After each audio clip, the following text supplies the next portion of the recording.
Hey, welcome to Croc Chat. I'm Mark Perpetua, and along with Gidry the alligator, we are going to be chatting today about what alligators do when it gets cold outside.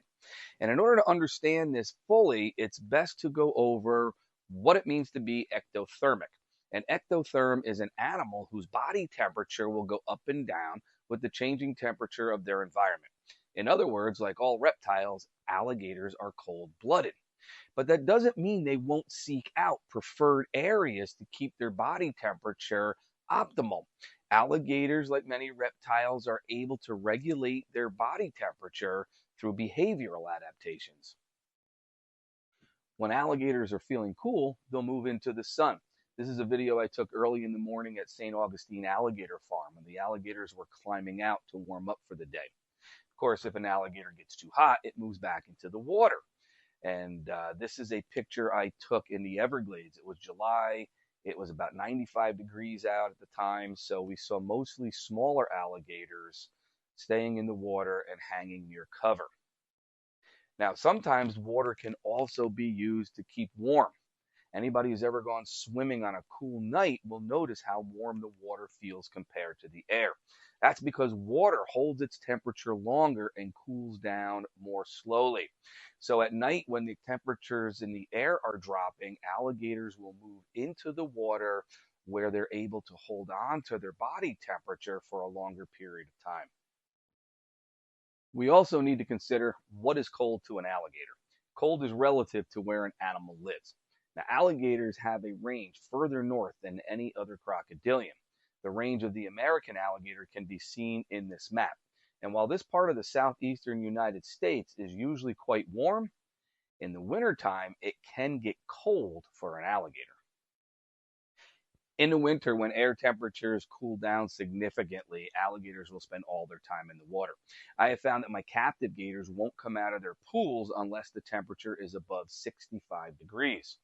But even in the winter times, we will occasionally get warm enough days where the alligators can still take advantage of basking. Here's a picture I took in February on Lake Martin in Louisiana. The air temperature was about 70 degrees and we saw several alligators out of the water. Occasionally, a strong cold front can move through the alligator's territory. This happened just about a week ago. My son, who works at the University of Louisiana in Lafayette, said that the temperatures got below freezing and they got nearly 8 inches of snow.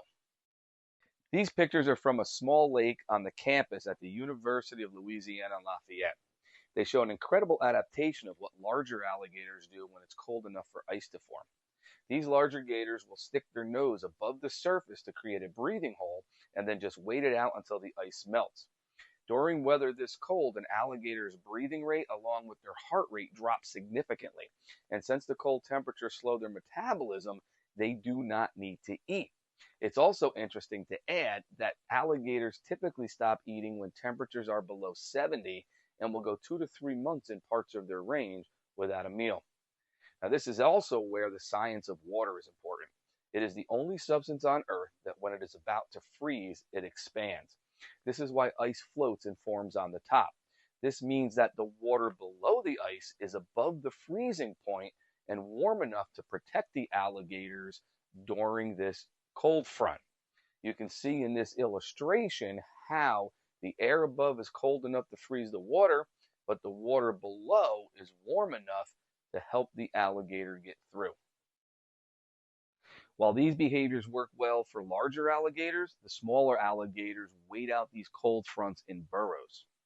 And the reason that Gidry joined me for this episode is because Gidry is a rescued alligator. He was found released here in New York in the month of November. And New York Novembers are getting quite cold and winter's right around the corner. So of course everybody was wondering if he wasn't found, what would have happened to Gidry over the winter?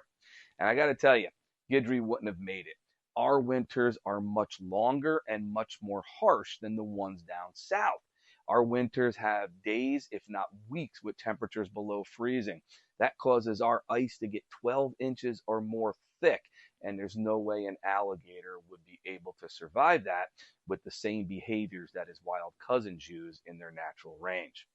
So there you have it. If you've ever seen those viral pics of alligators with their nose stuck in the ice, Now you know what is happening. If you like the program and you want to show some support, not only can you subscribe, but you can look for some of my special merchandise sales that help with not only rescues, but conservation.